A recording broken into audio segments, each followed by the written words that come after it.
Lahat ng mananalong kongresista sa eleksyon dapat sumilalim sa tinatawag na mandatory gender sensitivity training. Detalye naman ang balitang yan mula kay Radyoman Grace Mariano. Grace?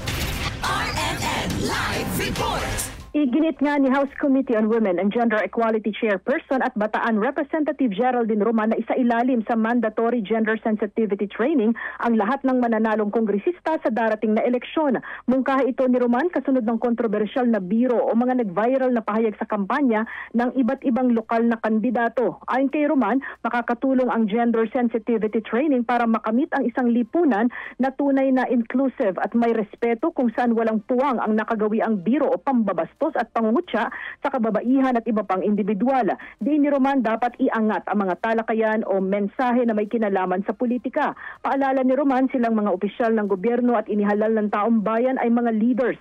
Kaya may bigat ang bawat salitang kanilang binibitiwan, bukod sa dapat din silang maging mabuting halimbawa ng respeto at magandang asal sa kanilang mga anak at sa susunod na henerasyon. Kasama mo sa DZXL RMN Manila, Radyoman Grace Mariano, Tatak RMN.